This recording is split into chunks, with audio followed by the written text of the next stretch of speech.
attack tauba aduga loinana police ki additional SP amabu pharaga puba kondangdabudi police personnel singna rescue tawkibigi wafam akhona takhre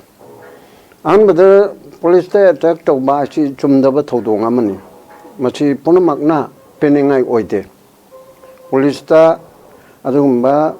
prajagi life and property ngak chenna begi achauba achauba responsible ama lauriba SDM state defense mechanism agelwanda da state defense mechanism da khwaidigi hana maru oina lauriba se state police force ni state police force ki makhan mayam leibigi manung da commando haiba CDO haina khanriba se masina yamuk hena responsible leiba singi manung da muksu oirimna aduna makhoi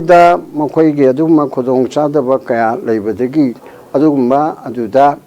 nungai te haidana amabu oro lanbabu oro chumbabu oro police ta attack toba aduga police officer higher rank officer amabu paraga puba asi yamna tawphum thoktaba tawoidaba thabak amani haina ahanbada thamjage aduga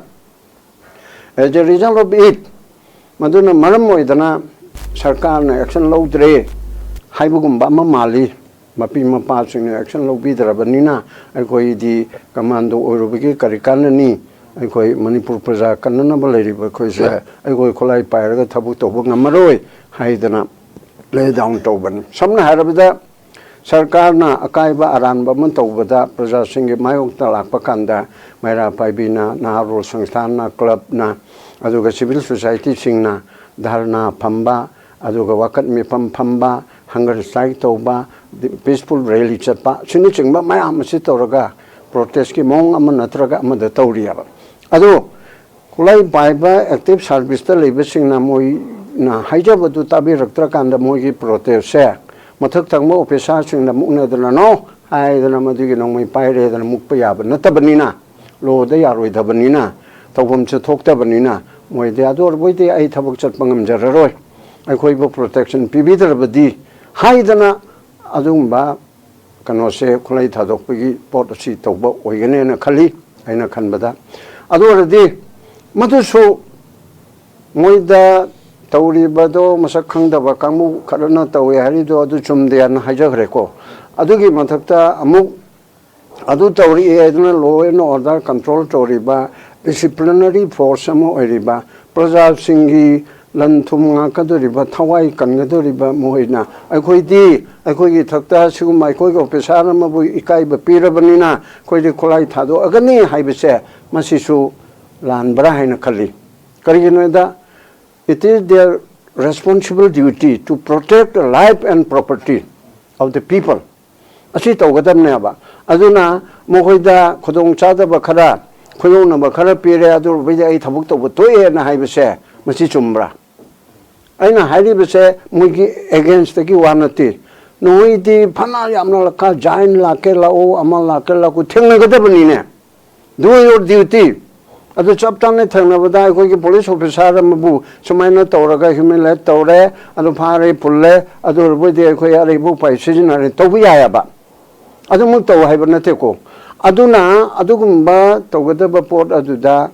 moina kholai thadu ya haridi praja singchi moigi police officer ama ani natraga moigi kanglup tugi luching ba kharda ikai ba pire mong aina yadaba thabuk tawre adu lide khoi praja nga aroi haibisi amuk chumbra mohoida tawre bedu phatte adu khoi yaya ba ko adu chumda ba thabuk ni adu mohoida tawre bedu chumde haiba kanda mohoina hairiba sing adu gi thengna bagi mohta somna onchalaga khoi di praja noi nga aroi Pragyan कईदो हाइनो सिदा अदोरदि अदुसु तोहनिंगदे हाइबनिदा मोइने तोबदु लाली मोइसे अरान बनि हाइबदे नतबा मथक तोंबा Manipur गवर्नमेंटा higher authority दा पेंजददन ओइनरी बनि वारुरी बनि हाइबदु आइदि खंदि खल्लेबा अदुम ओइनमक मसे मणिपुर सरकार के अचौबा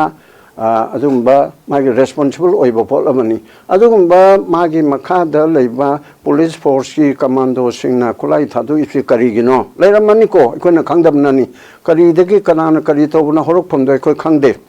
ꯑꯗꯨꯅ ꯑꯗꯨꯒꯨꯝꯕꯒꯤ ꯑꯗꯨ ꯂꯩꯔꯕꯣꯏꯗꯤ 그마이 ꯇꯧꯔꯤꯅꯣ ꯑꯗꯨꯒ ꯑꯗꯨꯝꯕ ꯈꯨꯠꯂꯥꯏ ꯃꯨꯟꯕ ꯅꯠꯇ꯭ꯔꯒ ꯈꯨꯠꯂꯥꯏ ꯃꯨꯟꯕ ꯍꯥꯏꯌꯦ ꯄꯨꯂꯤꯁ ꯑꯣꯐꯤꯁꯥꯔ ꯑꯗꯨ ꯉꯥꯏꯍꯥꯛ ꯍ꯭ꯌꯨꯃꯤꯂꯦꯠ ꯇꯧꯔꯕ ꯐꯥꯔꯨꯏ ꯄꯨꯜꯂꯣꯏ ꯑꯗꯨ ꯀꯅꯥꯅꯣ ꯀꯔꯤꯒꯤꯅꯣ ꯋꯥꯔꯤ ꯁꯥꯟꯅꯕ ꯌꯥꯕ ꯑꯣꯏꯔꯒꯅ ꯁꯥꯟꯅꯔꯣ 아이ꯟꯒꯤ ꯑꯦꯛꯁꯟ ꯂꯧꯈꯠꯄ ꯌꯥꯕ ꯑꯣꯏꯔꯒꯅ ꯂꯧꯈꯠꯂꯣ ꯑꯗꯨꯒꯨꯝꯕꯒꯤ ꯄꯣꯠ ꯑꯗꯨ ꯇꯧꯗꯅ ꯑꯁꯨꯝ ꯌꯦꯡꯗꯅ ꯂꯩꯕꯁꯤꯗꯤ ꯍꯣꯏ ꯉꯁꯤ ꯑꯩꯅ ꯍꯥꯏꯐꯦꯠ ꯑꯦꯁꯦꯝꯕ꯭ꯂꯤꯒꯤ ꯍꯥꯏꯐꯦꯠ ꯇꯥꯔꯛꯄꯗꯁꯨ ꯑꯗꯨꯒꯨꯝꯕ ꯃꯁꯤ ꯀꯟꯗꯦꯝ ꯇꯧꯅꯕ ꯈꯣꯠꯅꯕꯒꯤ ꯄꯣꯠꯇꯤ ꯑꯗꯨꯝ ꯌꯥꯎꯔꯦ ꯑꯗꯨꯅ ꯁꯔꯀꯥꯔꯅ ꯁꯤꯒꯨꯝꯕꯒꯤ ꯄꯣꯠ ꯑꯁꯤ ꯊꯣꯛꯍꯟꯗꯅꯅꯕ ꯍꯣꯠꯅꯒꯗꯕꯅꯤ then BBS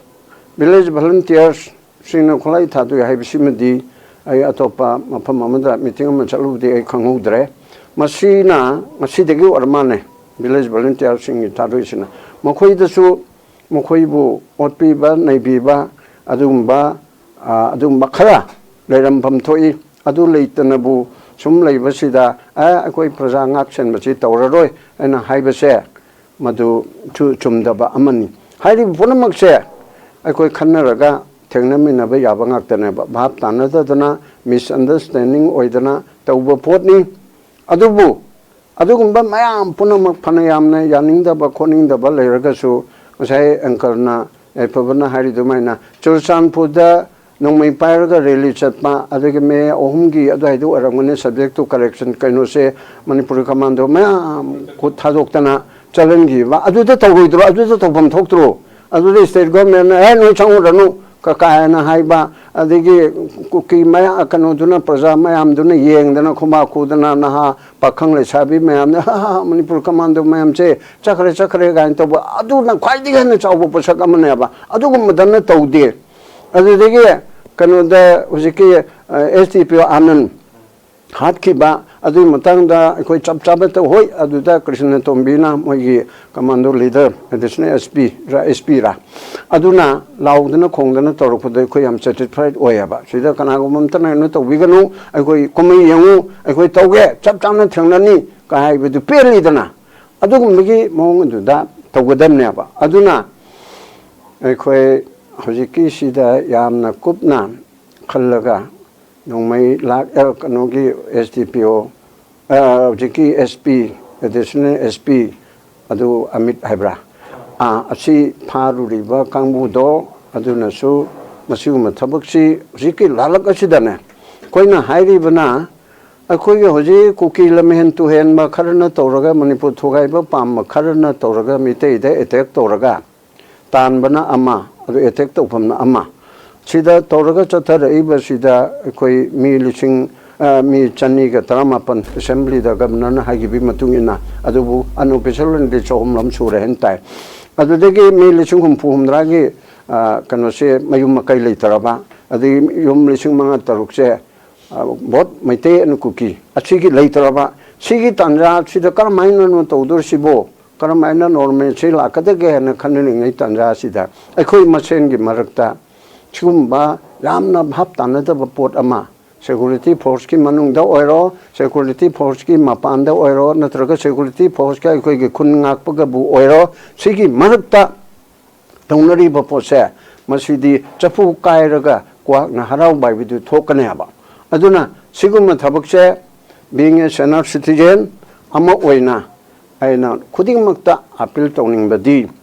lal marak asida hiyang yengingada tumbagi sel thoba aduna dum khitang afaba praman bo oire phagi oina hojiki chapu kairaga ko na harau bai bise masi tagi danana ba aikoina section si aikoina masi hotna si aduga security force na chu miching mekai naidana chingdana pangtha ha thadokpa tampaktana pangto he tawba se ngarang nahan aikoige nongmei lakpa da yawi haidana allegation tawraga farure charap court nongmei kaptana RAF na aikoige mok bom tawdana wa tawre ngarang di maral Chenabadu Marandu Chapchana cannot talk Bangamdre Hybra, subject to correction. Adu Torga Bell in a Tare. Adority ꯍꯧꯖꯤꯛꯀꯤ ꯂꯩꯔꯤꯕꯁꯤꯗ police ꯑꯣꯐꯤꯁꯥꯔꯁꯤꯡꯅꯁꯨ ꯑꯗꯨꯒꯨꯝꯕ crime ꯑꯃ ꯇꯧꯕꯗ ꯃꯥꯁꯤ ꯆꯞ ꯆꯥꯅ ꯀꯣꯒꯅꯥꯏꯖꯦꯕꯜ offence ꯑꯃ ꯇꯧꯕ꯭ꯔꯥ ꯂꯣꯒꯤ ꯃꯇꯨꯡ ꯏꯟꯅ section 41 of the criminal procedure code cognizable offence ꯑꯁꯤꯗ ꯃꯥꯁꯤ ꯐꯖꯅ ꯀꯥꯡꯖꯦꯟꯅꯕꯒꯤ ꯃꯔꯝꯗꯨ ꯂꯩꯔꯕ꯭ꯔꯥ ꯍꯥꯏꯕ ꯄ꯭ꯔꯤꯂꯤꯃꯤꯅꯔꯤ ꯏꯟꯀ꯭ꯋꯥꯏꯔꯤ ꯑꯃ ꯇꯧꯔꯦ ꯑꯣ ꯃꯁꯤꯗꯤ ꯆꯦꯟꯕ ꯌꯥꯗ꯭ꯔꯦ ꯃꯅꯥꯛꯇ ꯂꯦꯞꯄꯗꯤ ꯌꯥꯎꯔꯦ ꯑꯗꯨꯅ ꯃꯁꯤ ꯋꯥ ꯍꯪꯕ ꯗꯔꯀꯥꯔꯅꯤ ꯍꯥꯏꯔꯒ ꯑꯗꯨꯒꯨꯝꯕ ꯀꯁꯇꯗꯤꯌꯦꯜ ꯏꯟꯇꯔꯣꯒꯦꯁꯟꯒꯤꯗꯃꯛꯇꯅꯦꯕ ꯐꯥꯔꯤꯕꯁꯦ ꯑꯗꯨꯅ ꯑꯗꯨꯒꯨꯝꯕ ꯇꯧꯒꯗꯕꯗꯨꯗ ꯁꯨꯡꯂꯩ ꯂꯩꯇꯕꯗꯣ ꯃꯁꯤ ꯀꯔꯤꯝꯇ ꯐꯥꯗꯦ ꯍꯥꯏꯔꯛꯑꯅꯤ ꯑꯗꯨꯅ ꯈꯨꯠꯂꯥꯏꯁꯨ ꯐꯪꯕꯁꯨ ꯅꯠꯇꯦ ꯑꯃꯁꯨ ꯅꯠꯇꯦ ꯑꯗꯨꯕꯨꯗꯤ ꯃꯣꯏ ꯇꯔꯨꯛꯀꯤ ꯊꯣꯛ ꯐꯥꯔꯁꯦꯅ ꯇꯧꯔꯒ ꯍꯧꯖꯤꯛ ꯃꯆꯥꯛꯁꯨ ꯄꯤꯕ ꯉꯝꯕ ꯉꯝꯗꯕꯤ ꯐꯤꯕꯝꯗ ꯂꯩꯔꯦꯕ ꯁꯤꯁꯨ ꯇꯧꯍꯟꯅꯤꯡꯗꯦ ꯑꯗꯨꯒ ꯖꯨꯗꯤꯁꯤꯌꯦꯜꯒꯤ ꯑꯣꯏꯕ ꯂꯩꯔꯤꯕꯁꯤꯡꯅꯁꯨ ꯑꯩ ꯍꯥꯏꯁꯦ ꯍꯧꯖꯤꯛꯀꯤ ꯁꯤꯆꯨꯋꯦꯁꯟꯁꯤꯗꯗꯤ ꯑꯩꯈꯣꯏ ꯄꯨꯝꯅꯃꯛꯁꯦ ꯖꯨꯗꯤꯁꯤꯌꯥꯔꯤꯁꯨ ꯂꯦꯖꯤꯁꯂꯦꯆꯔꯁꯨ ꯑꯦꯖꯨꯀꯦꯇꯤꯞꯁꯨ ꯍꯦꯛ ꯂꯩꯔꯤꯕ ꯄꯨꯝꯅꯃꯛꯁꯤꯅ ꯍꯧꯖꯤꯛꯀꯤ ꯂꯩꯔꯤꯕ ꯁꯦꯟꯁꯤꯇꯤꯞ ꯑꯣꯏꯕ ꯃꯇꯝꯁꯤꯗꯗꯤ ꯈꯤꯇꯪ ꯃꯑꯣꯡ ꯑꯃ ꯂꯣ ꯇꯧꯒꯅꯨ ꯍꯥꯏꯕ ꯅꯠꯇꯕ ꯕꯤꯡ ꯑꯦ ꯁꯦꯅꯤꯌꯔ ꯑꯦꯗꯚꯣꯀꯦꯠ ꯂꯣ ꯇꯧꯒꯗꯕꯅꯤ ꯑꯗꯣ ꯂꯣꯗꯨ ꯆꯞ ꯆꯥꯅ ꯁꯨꯄ꯭ꯔꯤꯝ ꯀꯣꯔꯠꯅ ꯍꯥꯏꯔꯤꯑꯦꯕ ꯄ꯭ꯔꯃꯥ ꯐꯦꯁꯤ ꯆꯞ ꯆꯥꯅ ꯂꯩꯔꯒ ꯐꯥꯒꯗꯕꯅꯤ ꯄꯨꯟꯒꯗꯕꯅꯤ ꯀꯦꯁ ꯂꯧꯈꯠꯀꯗꯕꯅꯤ ꯐꯣꯜꯁ ꯑꯦꯐ ꯑꯥꯏ ꯑꯥꯔ ꯇꯧꯔꯗꯤ ꯗꯟꯗꯤ ꯐꯪꯒꯅꯤꯒ ꯍꯥꯏꯕꯅꯆꯤꯡꯕ ꯂꯩꯔꯤꯕꯅꯦꯕ ꯑꯗꯨꯒꯨꯝꯕ ꯃꯌꯥꯝꯗꯣ ꯌꯦꯠ ꯑꯣꯏ ꯃꯌꯥꯝꯗꯣ ꯈꯜꯂꯦꯔꯒ ꯊꯕꯛꯁꯤ ꯄꯥꯡꯊꯣꯛꯍꯟꯅꯤꯡꯉꯤ ꯍꯥꯏꯅ ꯑꯍꯥꯟꯕ ꯔꯥꯎꯟꯗ ꯁꯨꯃꯥꯏꯅ ꯊꯝꯖꯒꯦ